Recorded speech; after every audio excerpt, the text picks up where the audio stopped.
It is the pregame show, folks, following a rollicking afternoon of trying to gouge a guest out of the entire nation of France. We will have more on that on the monologue in a moment. Oh, actually now, because it's time to go live, KK. Welcome back. Yeah, welcome back. I can't believe we took a whole week off, and We took then a whole week off. And the universe, basically is about to put us in lockdown again. And that's what happens. You see, it's going to reboot all of the only thing preventing the spread of the virus has been in lieu of fun. People think it's masks or but it's not. It's us, and we take a week off, and a new variant erupts. Now we've got this little problem, which is that the blue go live button isn't turning blue.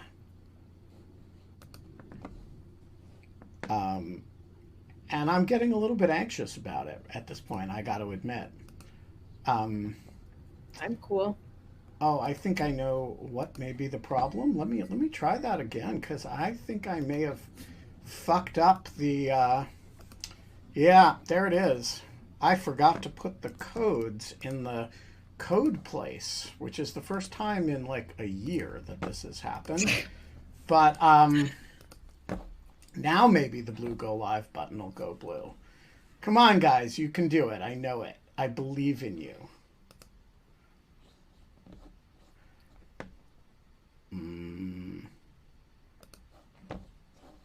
No. And more no. Whoops. Okay, we're having technical difficulties of a very year and a half ago variety. Really? Yeah. The person who's joining us, our friend from France, is I hope he can see this and knows that this is happening. Oh, I'm sure he can see it. He can see it. We just can't see him. But this is concerning. We gotta... Oh, well, we'll just have to put this episode up later. We may have to do that. Hang on, we're going to give it one more chance. One more chance. The blue go live button, sometimes you disappoint me, blue go live button. And that always makes me sad. I have actually a lot of things from France behind me right now. All right. Well, I guess we're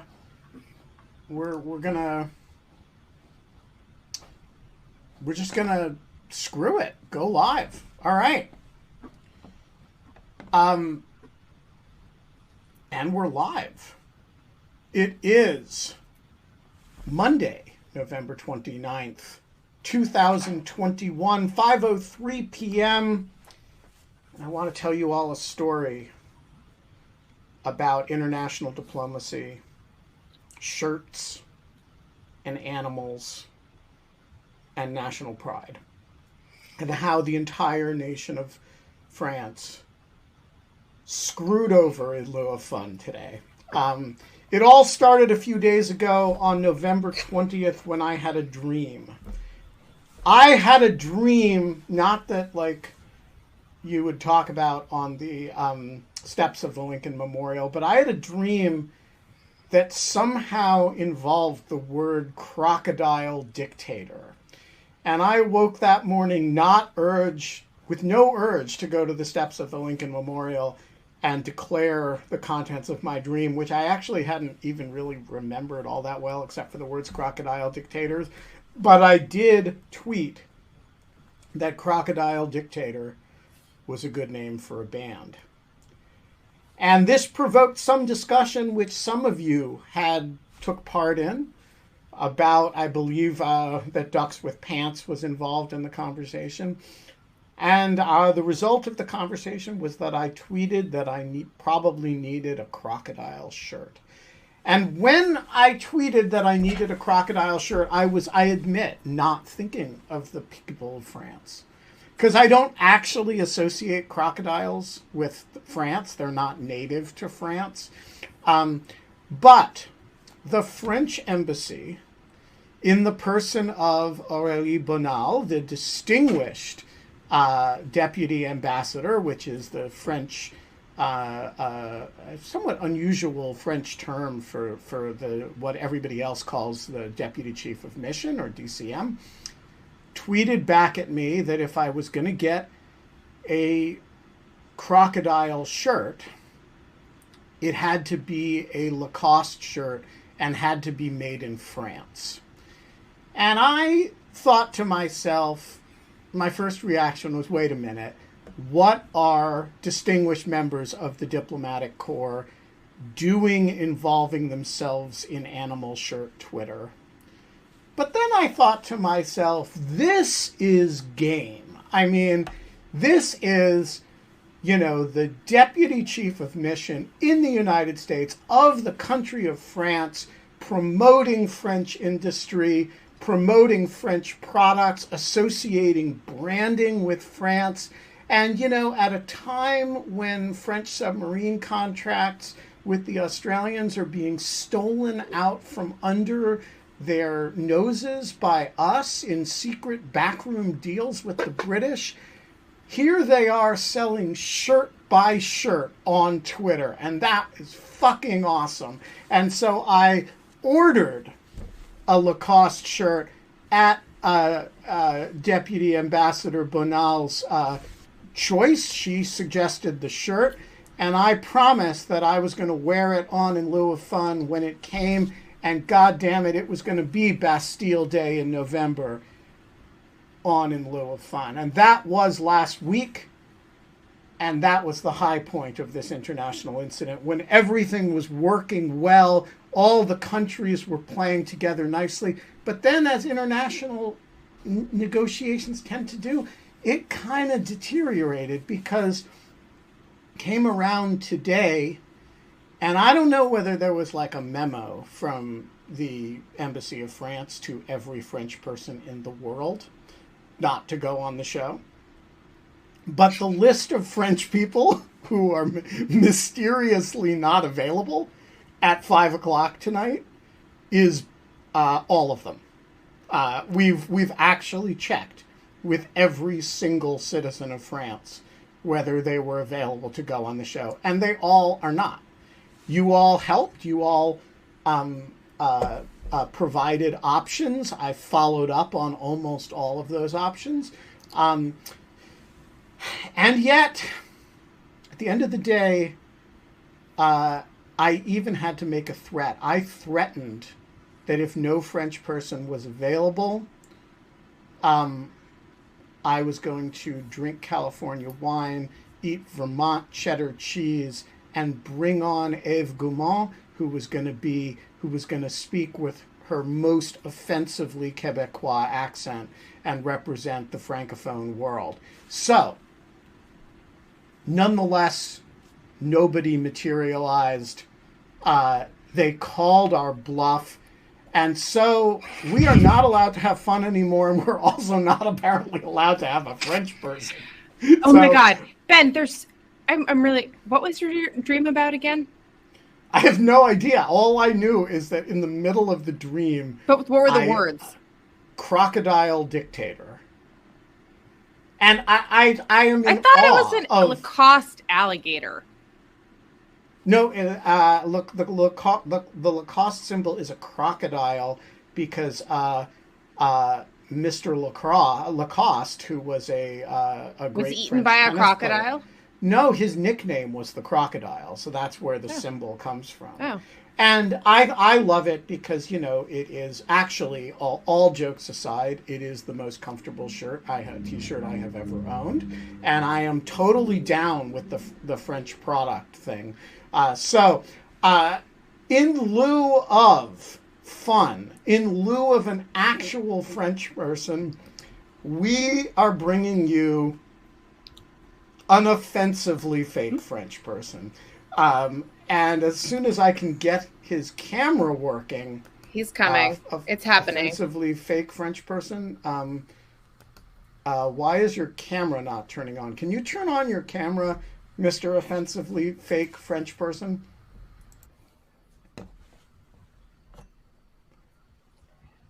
I can hear him.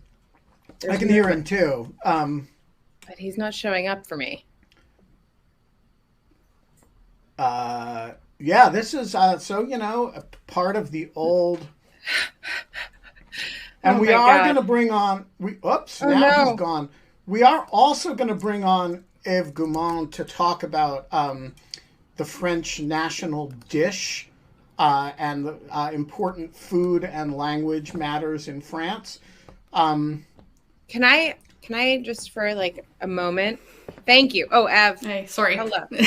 Nice to see you. Not the right. We have so you are not the person that we had in mind, but welcome to the show.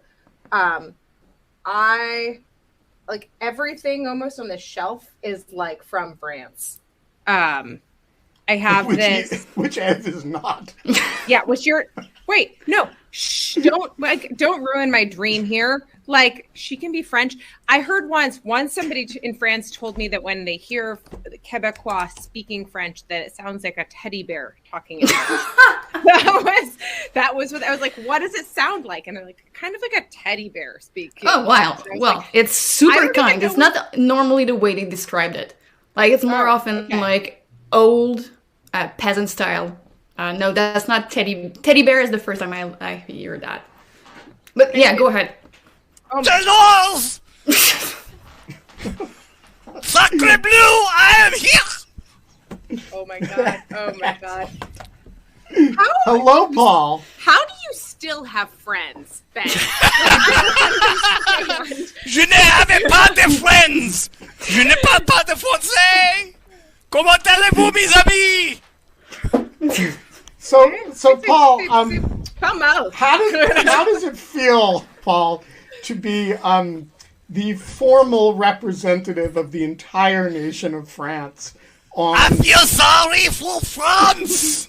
They are in such trouble tonight.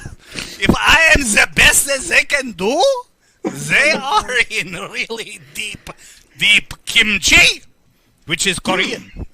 Yeah. Oh my God. Well, Paul, it's really nice to see you. You don't have to keep this accent up the entire time. In fact, I beg you not to. That is good because I cannot. But there you go. Oh my God, this is great. I love a good commitment to the bit. I think it's a great. I have like a cheers to your commitment to the bit with my not French. You like the mustache? And I've got this puffy little French thingy going on here with the beard. Yeah, it's excellent. Yeah. It is really good. I mean, I'm very impressed. Av, what do you think? Does it sound? I have this when I was in France. I've talked about this for a couple of months. People, I'm also opening my blue cheese. People were talking about. Again, they explained to me the accent, but then they did the American accent to me. And it is almost uniformly like a California Valley Girl accent. Like that is overwhelmingly what Americans apparently sound like. Can you do a French accent or an American accent? If I'm trying to mimic your accent, no, I can't. No, I definitely can't. No. Oh, interesting. We should have. Remember who is great at that is Lenny. We should have her back. Oh yeah. I mean that was amazing. No, she's amazing. She have you seen her? She's the Scots word of the day, but she's like just in college at St Andrews in Scotland, and she's from Scotland and she studies language in Scots and is amazing at all languages and accents, and like she'll speak in the thickest kind of like it's almost indiscernible Scots as English, and then she can switch and talk in Southern American or like LA. I don't know, it just is very good. Anyways, Paul, it's nice to have you. Hey, it's great to be here. Thank you. I want to tell you about the French wine I'm drinking. Oh yeah, because it is actually an excellent story. Can you read the label on mine? It looks backwards. No, it's good. I can read it. Hospices de Bois, 2012. Hospice de Bon. The Hospice de Bon is a charitable hospital in the city of Bon, France, that has been there since the Crusades, basically. And every year the vintners around there give the hospital an allocation of their grapes, and the hospital auctions the grapes off by the cask, which is about 36 cases, as a charitable thing. And I have a friend, Tim, whose wife is from Beaune, so he goes every year. He buys us a cask, and 36 of us each get a case. So I got this bottle of 2012 Volnay, probably in 2014, and it's been sitting in my cellar, and it seemed like a good day to drink French wine and cheers celebrate the nice stuff. Great. Yeah. It is indeed. So, Ev, since there is nobody actually from France to correct you here, what part of Quebecer culture do you want to claim it actually represents true French culture, and have them, when they see this, be kind of appalled? Je peux me permettre de parler un peu en français, m'assurer que personne comprenne, mais que tout le monde s'imagine que c'est la manière dont les Français parlent. So I just decided that you will, for those people who have never heard of Quebec. I actually got most of that. Yeah, good. Kind of. So I'm just promoting the Québécois accent and trying to make people, American people, think that this is how French sounds, and it will feel horrendous to French people because they don't like the accent. So yeah, all of you think what's the analogy for us?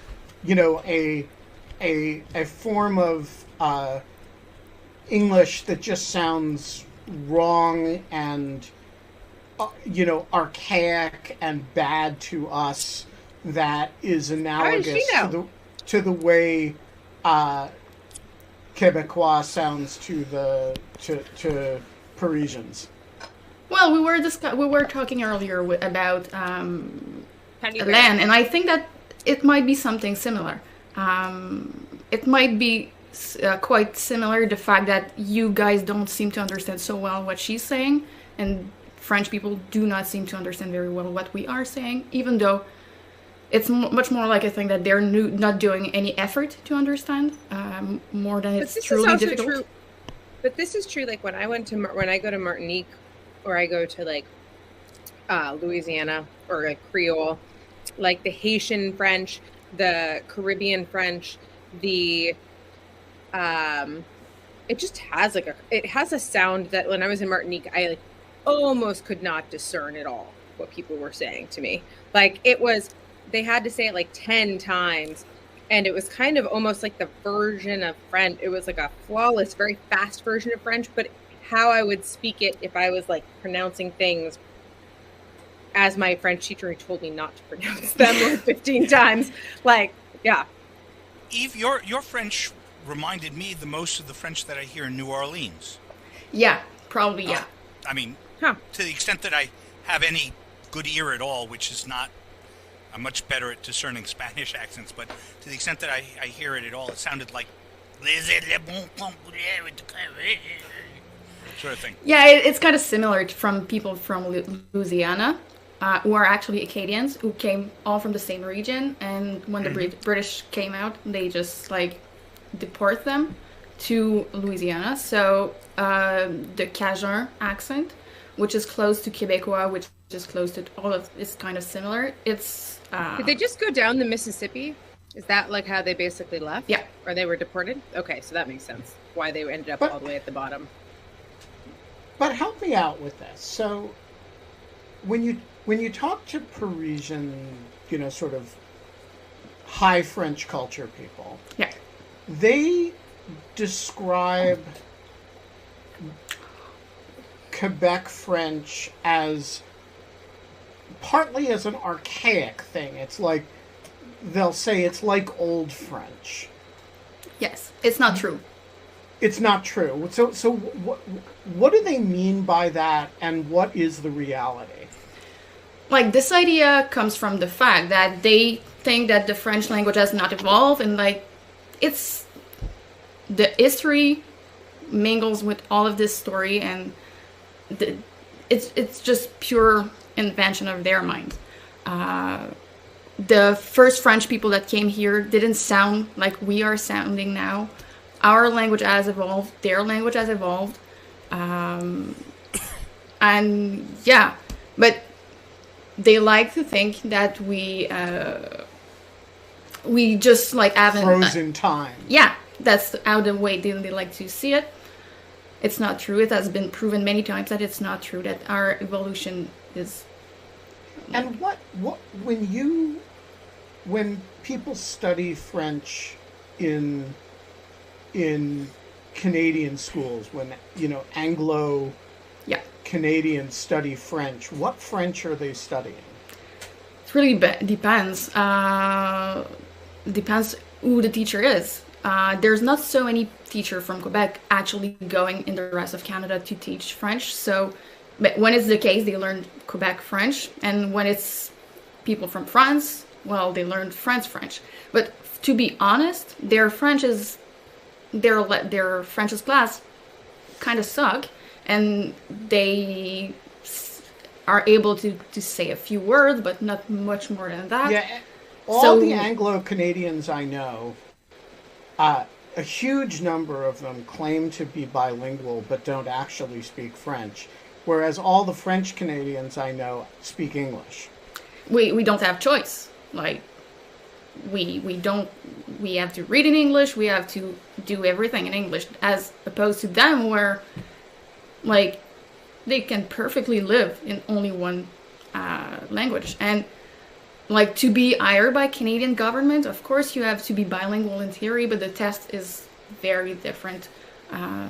In one, like, the bilingual test for an Anglo guy is no. So yeah, the French test for someone speaking English is way easier than the opposite. Yeah, which is fair. But you have a most interesting guest eye, so I will let the floor to him. No, please stay along. So, do you want to see? Hold on. I'm going to show you all of the things that I got when I was in France, because I did this that you would actually, I think, Paul, you would like love this. Actually, Ben, I know you would love this. I went to all the marchés, like the puisse, like the flea markets in France when I was there in the south of France, and I would like collect all of these little French things. So I like made a point of like getting like all of the different size, like these Opinel so you're knives. Now armed. Yeah, and then see, this is Kate exercising her Second Amendment rights. Yeah, they're much less violent than everybody else's Second Amendment rights. And then like these little corkscrew pocket knives like well, but the I was walking in one of the things and my friend found this, which has to be the best find ever. This is called Bébé Écriel. It's baby squirrel. And it's an entire book about a girl who finds and adopts a little red baby squirrel, which is, I can't imagine why that appealed to you. Yeah, it was something that happened to me, and it's just so cute. Look at that little cute squirrel family. I mean, come on. Anyway, so that was my.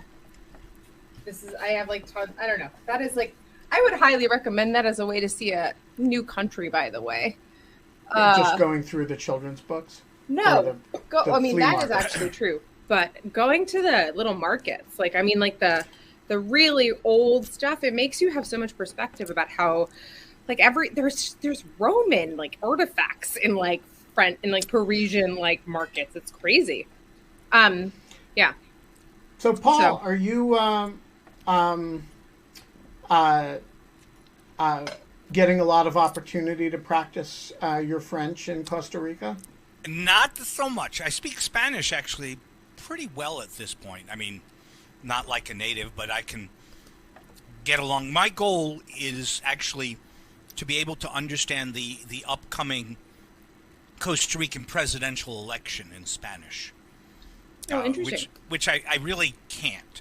I mean, I can order at a restaurant. I can go to the gas station. I got much of that, but I'm still not tracking when they talk economic policy or tax policy. I mean, and I would like to, because it's important, and And their next election is in April of the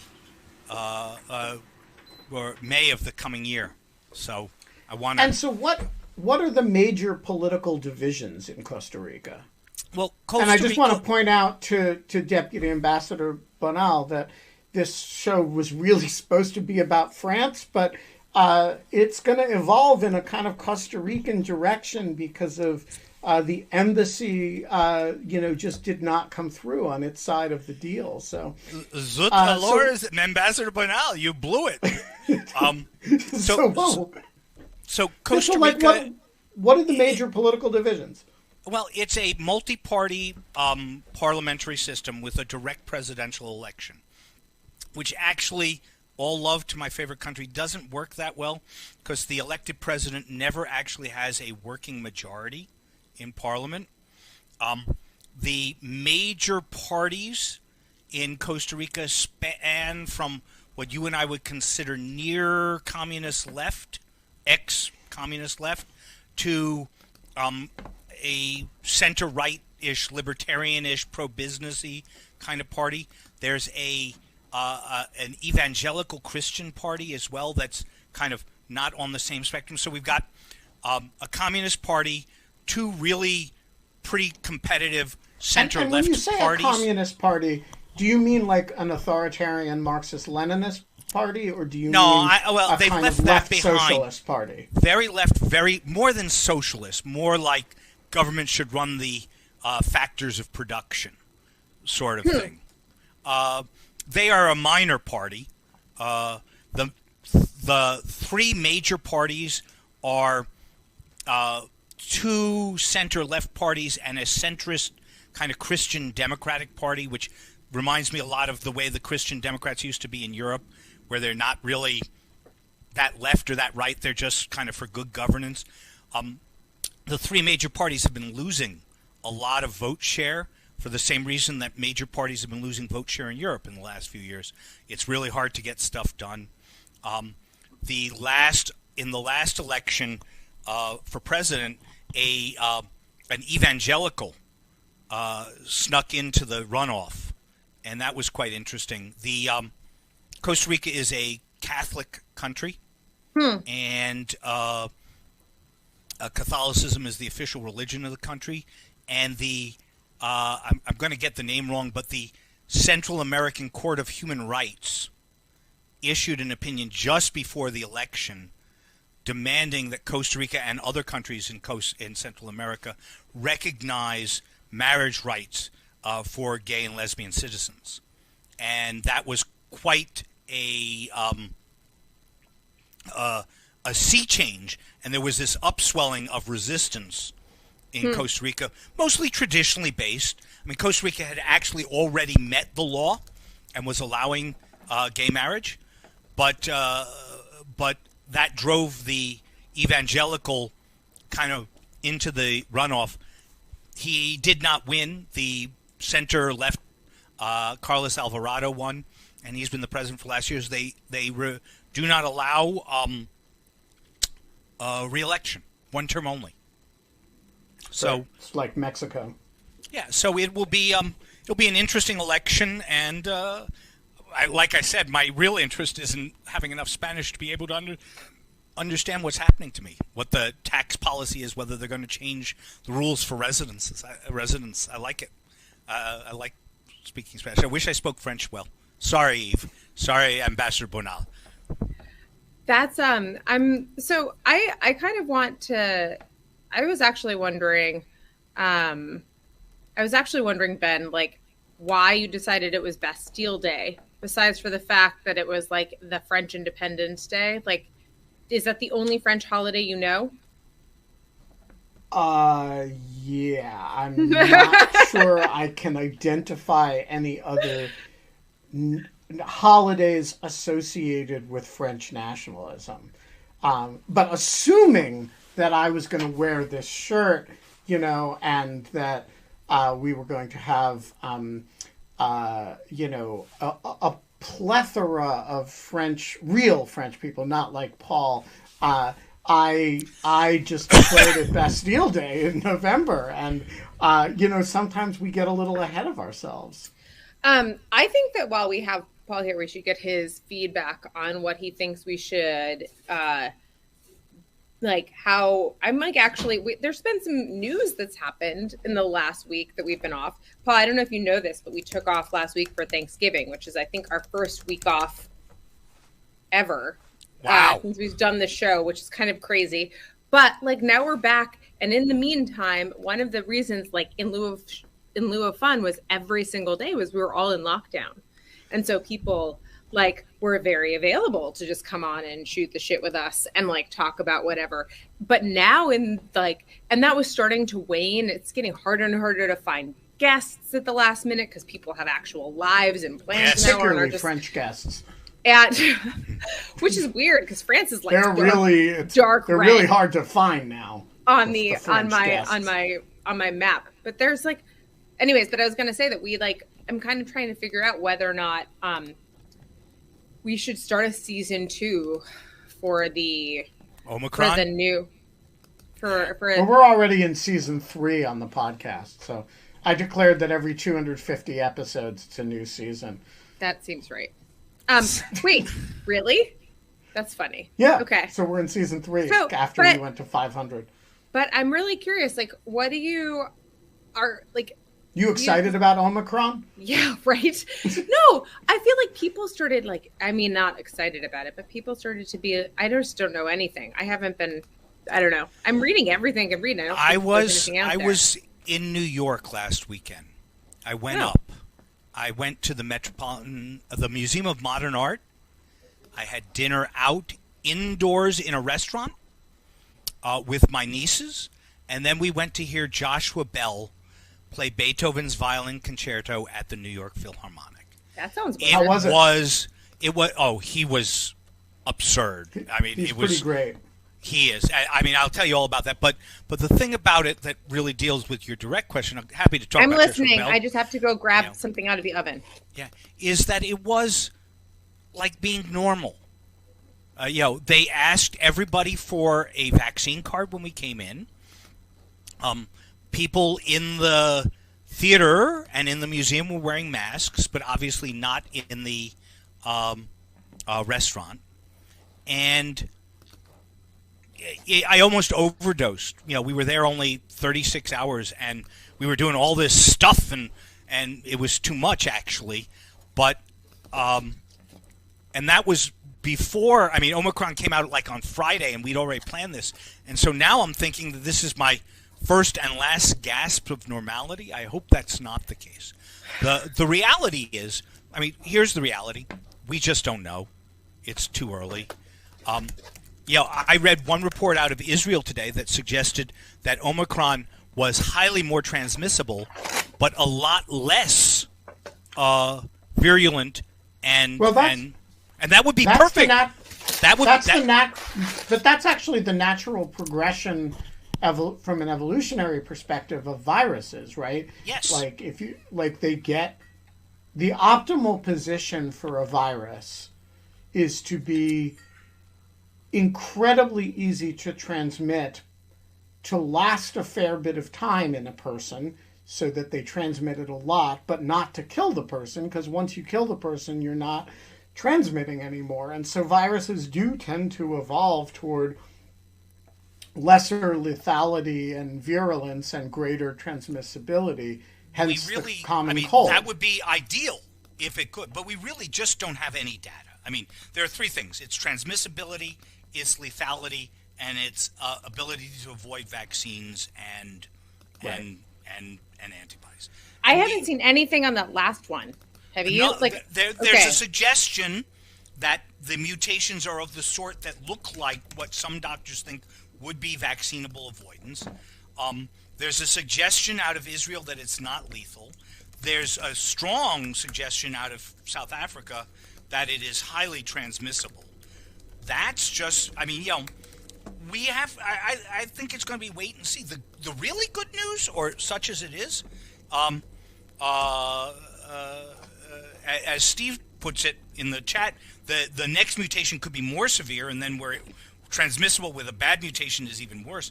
But the only good news I've seen about this is that Pfizer says, you give us the analysis and we can have it takes 100 days. Yeah, and in my I life, saw that too. That was amazing.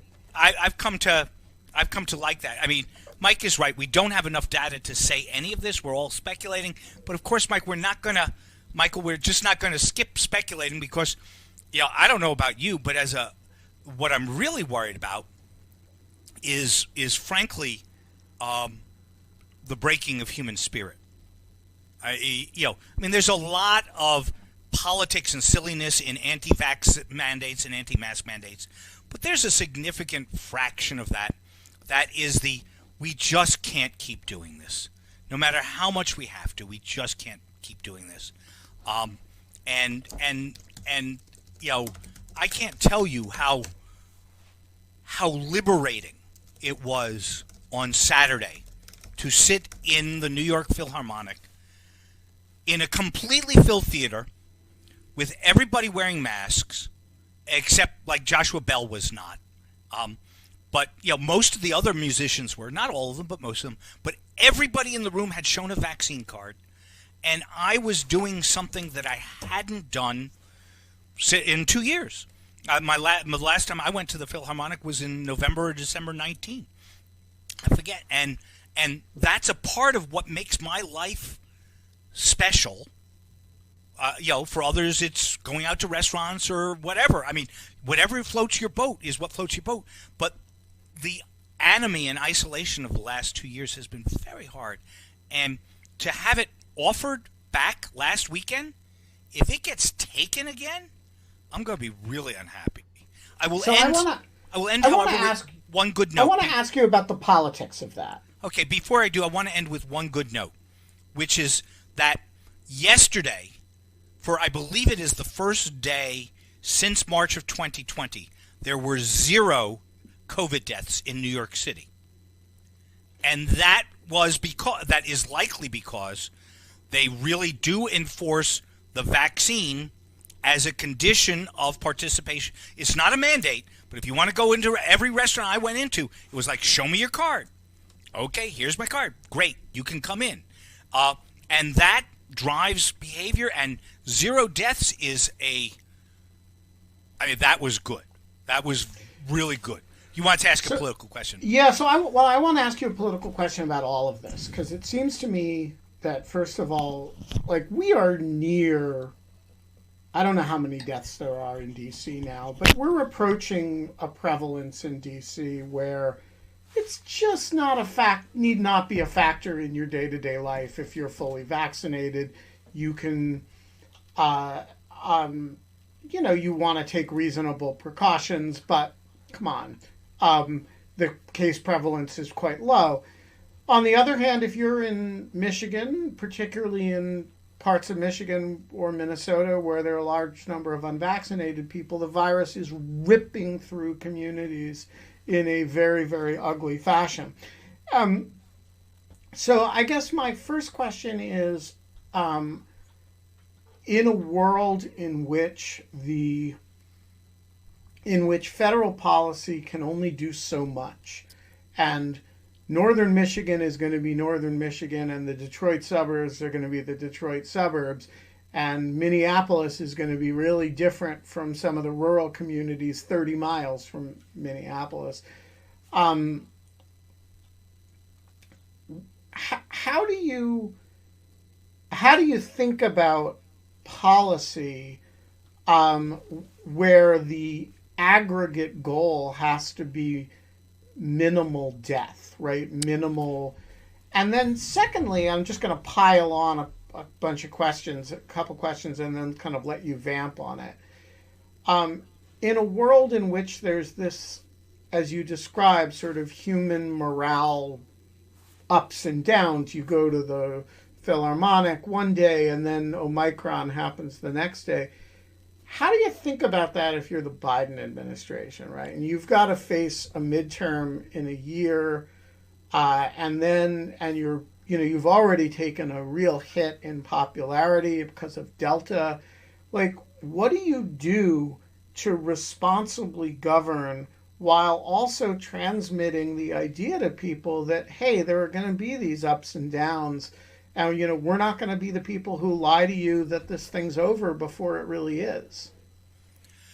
It's a fascinatingly difficult problem. We actually modeled this in pandemic planning at DHS with one of the first avian during the Bush administration. During the Bush administration, with one of the first avian flus, and broadly speaking,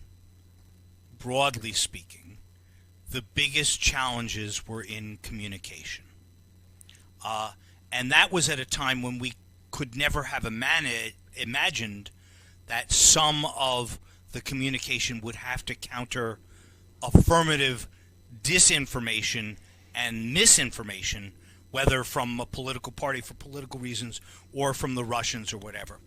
We were just dealing with the fact that we understood that many Americans simply don't understand health, public health paradigms. And the answer then, which is I think the answer now, is that the best way to communicate is through trusted interlocutors. If you want to communicate to the African American community in Southeast DC, you go into the churches. Maybe you go into the churches in Northwest Minnesota as well.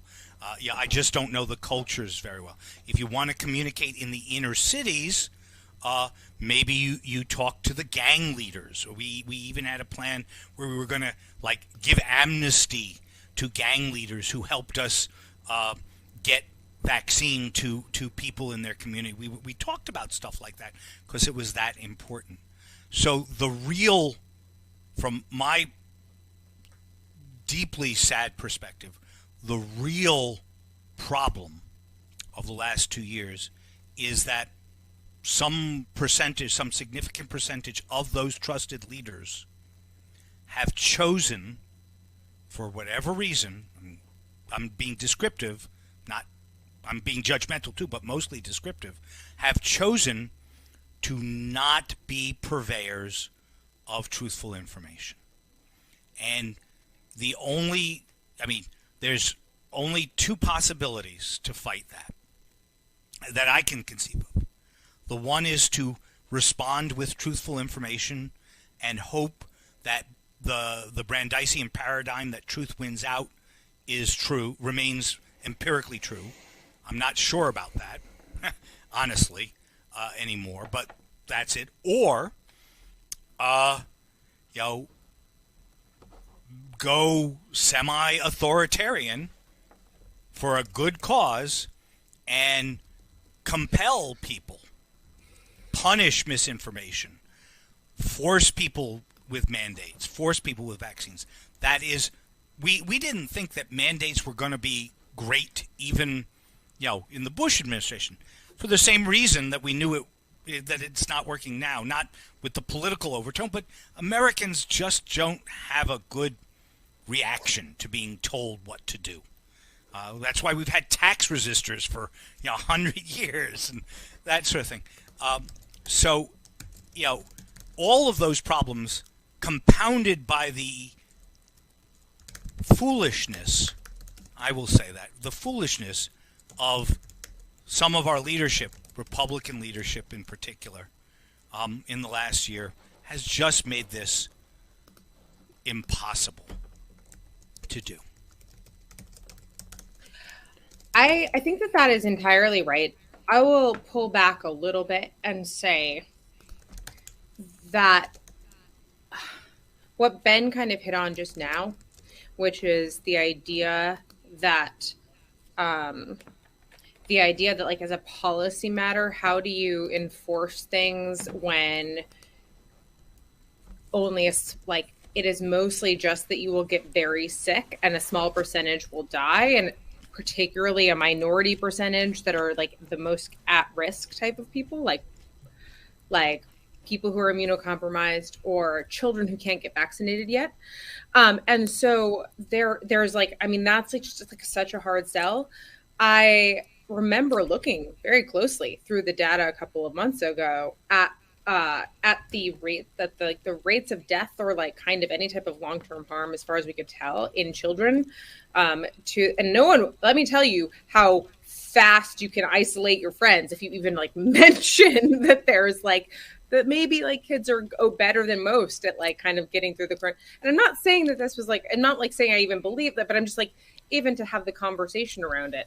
So I don't know. I think that like your point about kind of like Americans are not particularly good at this, and like this, and I'm also in the midst of like, as this audience knows, rereading John Stuart Mill and kind of like going back through and like a lot of like kind of looking at a lot of the genesis around freedom of expression theory and First Amendment theory. And like literally mis and disinformation existed, not in the type of virulent form, but it's always existed. But it's like, it's not even just that it's always existed. It's been quite bad. Like it has been terrible. And in small communities, it's particularly powerful because like one leader is, as you said, like the entire kingmaker of like that entire community. And like, if he decides or she decides not to kind of endorse some type of policy, then it is deadly. And so, I mean, there seems to me, this is not to say that old wine and new bottles, to go back to kind of the French theme here, but like, that's not what I'm saying. I'm actually kind of saying, I do think that this is different, but there is still kind of this ability that like, I can't deny that I look back at the first couple of months at COVID and I'm like, there was no certainty. And there was so much disinformation, and it was the best that we possibly thought that there was in terms of information. It was coming from government. Like there were just things that were false, scientifically false, that we later found out to be true. But that cycle of process is what happens. I think that when you and I and everyone else is talking about this, you're talking about levels of intentionality about people who decide that autonomy is more important than the public good. And that they're going to, there's an intentionality of like the self above all else. And there's an intentionality of like being a troll and wanting to sow disinformation because for like disinformation's sake and being an asshole. But like, we really think that there's that much certainty out there yet? You know, I don't think there's a lot of certainty, as our discussion of Omicron tells us. Your comments actually make me want to even broader than the lens a little more, which is to say it this way. I think that there's always been misinformation, disinformation, trolling, people with bad intent. I think that what kept it all in check, more or less successfully for the last 250 years, was the existence of all sorts of mediating institutions that were intended to calm the waters. If you were a anti-vax troll and you went into the bar and spewed your anti-vax stuff about polio, the guy on the next stool would say, "Oh, you're a crazy Jack," and the person on the other side of him would say, "You're nuts." And the social constructs that are, to be sure, rigidly confining, because they also shut down all sorts of creativity and change. Sure, but the social shaming mechanism. Churches, but also our political institutions were mediating. I mean, everything from nominating conventions to an unelected Senate to the Electoral College were broadly intended to let the waters slow down.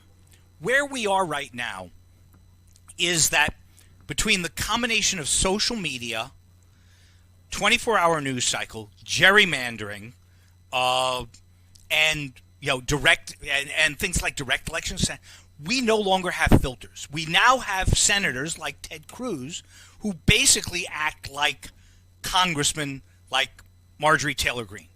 with almost not a dime's worth of difference. They think that being a senator is owning the libs. And, the problem is... But we had McCarthy. Like, there are... Yes, but the other senators sat on him. He did that, and, yes, it took a while. Everyone hates Ted Cruz. Sorry, but he doesn't have any clout. Not anymore. Now now Hawley and Ron Johnson are competing to out-Cruz. I mean, you and I don't like Ted Cruz, but he is more towards the center of the Republican Party in the Senate today than he was 5 years ago. No, that's and more to the point, they're not stopping him. Right. Right. There's just a sense in which Ted Cruz is allowed to be Ted Cruz. And Mike Nelson is, of course, allowed to be Mike Nelson as well, which is a much less bad thing than Ted Cruz being allowed to be Ted Cruz. Mike, the floor is yours. Thank you. Changing topics. We've talked virus. We've talked disinformation. Let's talk about software, and particularly the software supply chain. Because the software supply chain, none of which is in France. Oh, sorry, not Cobalt. I guess that's not one element of the code. The French are into code. They're into open source. There's lots of code being written by French programmers before they leave and go. Before they go to Silicon Valley. That is a brain drain right there. Every single, I don't know. I spent. Well, anyways, I just was really shocked. I know so many great French tech people, none of whom are in France. Yeah. So what is the Cloudflare, and one of the co-founders was Canadian, so she left Saskatchewan to go to Harvard in the Valley. But my question, Paul, we're doing an event tomorrow about how governments can do more to make the software supply chain cleaner, more secure, more reliable. And my question is there any hope? Is there anything we can do to solve this problem, which nobody seems to really understand or appreciate? So, Ben, should I front run your work? Our work? My work. You wrote it, dude. Our work. Yes, absolutely. Give a little preview. Sure. So, Michael, the answer to your question is yes and no. There is nothing that one can do to be 100% certain about the trustworthiness of software in a supply chain and its reliability, its functionality. However, the good news is that Ben and I have, with the assistance of a dozen or more, it's like 12, 15 dozen scholars or so other scholars, spent the last year developing a framework for assessing software and hardware as well, because the same framework applies. And literally this afternoon, I was putting edits into the near final version that you will get to see in a month or so, maybe after the new year. 2 weeks. Yeah. So here's the framework for it. There are really basically three parts to software supply chain analysis, in my judgment: technical, corporate, and background law and policy areas. So the idea is that there are some things you can test for, but software is hard to test to failure. So what you really have to rely on is axiomatic belief in the trustworthiness of a piece of software or hardware, and that is derived from your understanding of the operations of the company and the political and legal context in which the company arises, i.e., is it subject to Chinese law or something like that? Though for our European friends, the French, who aren't here, is it subject to American law? So we're going to do that on one of these when we actually do that, right, Ben? It is a significant paper. I think it makes a genuine contribution. It was principally drafted by one Paul Rosenzweig, as well as with able assistance from the excellent young scholar Justin Sherman. and it represents a pretty interesting and diverse collection of technical policy and corporate governance oriented people, and I think it is unusual. So we are putting the final touches on it, and we'll bring it out shortly, and we'll certainly have a show on it when we do. Meanwhile, Dr. Doom says I am full of shit and need to be corrected about French software development. So, Dr. Doom, correct you me, as we would say as in French if we were speaking French, which we're not. I've come across lots of French development that's been very important. There's stuff at Dassault. There's things that have to do with collaboration, software, and other things that go in there. I mean, they're not consumer software in general. That's true. But there's lots of Dr. Doom, I'm curious. Without Googling, what do you think the greatest export of France is? Cheese. No. Okay. Paul? Tell me. No, it's aeronautics. Aeronautics. And right. And so it's Boeing. Airbus. It's aeronautics. I remember actually playing this game, driving along what is the giant aqueduct that what's the giant aqueduct the Romans built? That was it's at they built a lot of aqueducts. No, they wrote the one that goes through France.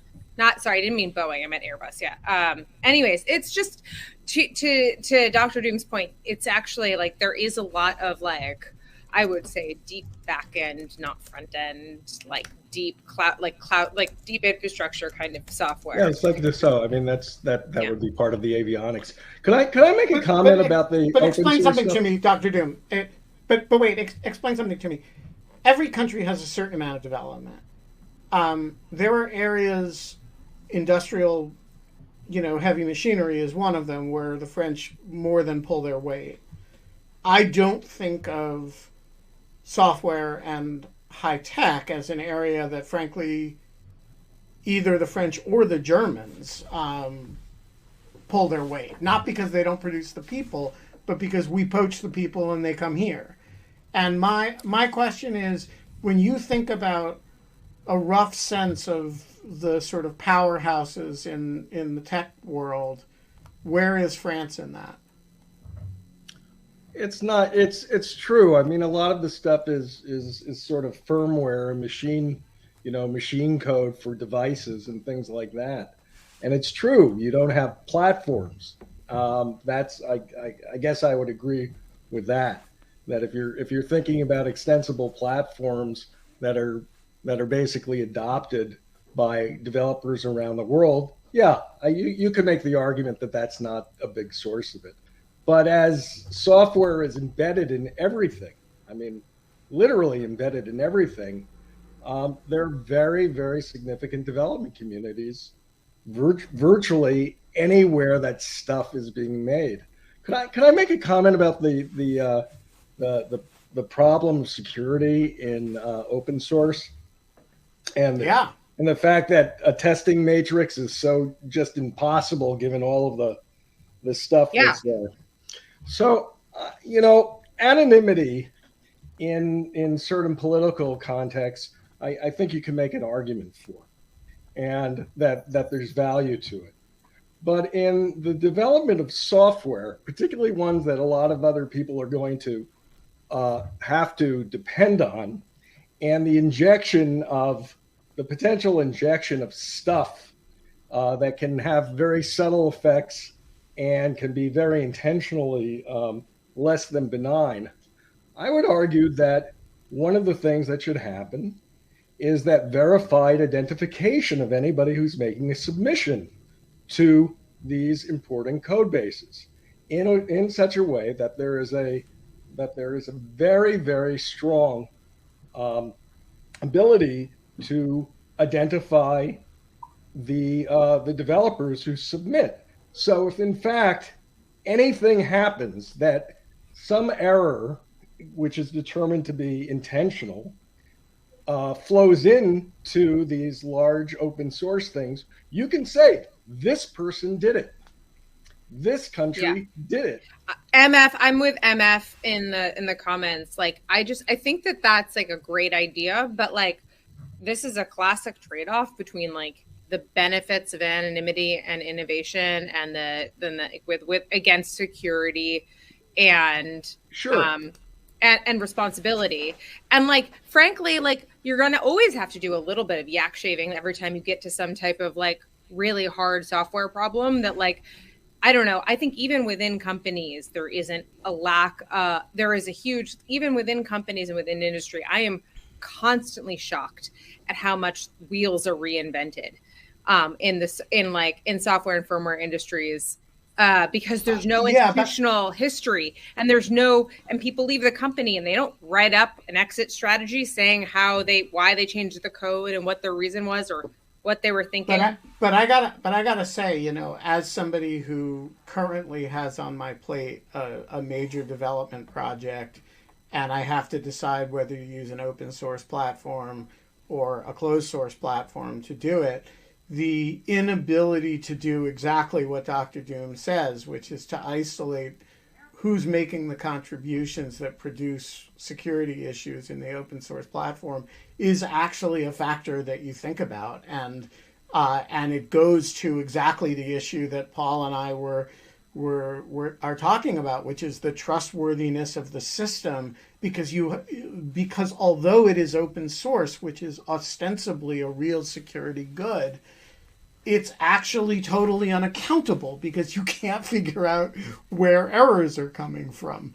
And it's a very complicated interaction of the virtues and vices of the open source environment. We are going to leave it there. Zut alors! Merci beaucoup for the invitation. You are a great American, I am a great Costa Frenchman. Rican, and a fabulous Frenchman. And I admire so deeply your commitment to the bit here. There's just no screwing around with this one. Kate, this has been the longest we have gone without a show since the beginning of the pandemic. It is lovely to see your face and hear your voice. It is very strange to not talk to you multiple times a day. That's it's weird. We do by necessarily, we talk for an hour every day. Yeah. To the nation of France, I have words. I'm going to keep it brief. You guys let us down today. You baited us into the show, and we had to put on a Quebecer and a fake Frenchman who's actually posing as a Costa Rican, but is actually a New York Jew. I mean, you know, there's like, you do better, people. Do better, France. So I'm going to lay down a challenge now. Ambassador Bernal, you must be here a week from today. You know, I have invited Deputy Ambassador Bonal, and she says that she, as you will appreciate as a former senior government official, she is a slave to her press office. And the press office has not approved her appearance on In Lieu of Fun. Well, but surely she can find somebody French-speaking who lives on the east coast of the United States within an hour or two. We are going to bring serious French people on the show. It's a deficit. We acknowledge it. We have striven for diversity on the show. With the exception of Camille Francois, we have not had French people. We're going to fix it. We're going to do better. And we will be back 22 hours and 57 minutes from now. And until then, KK? We're not allowed to have fun. There's low-hanging fruit here. Boy, what am I supposed to say? But we are allowed to have French people eventually? So clearly, that was the joke. Okay. I was going to go with, we're not allowed to have fun anymore. We're not even allowed to have French people. But eventually we will. And I believe they exist. Just like Tinkerbell. Just like clap your hands. Nation of France, do better. We'll see you tomorrow. Bye, guys. Bye, Paul.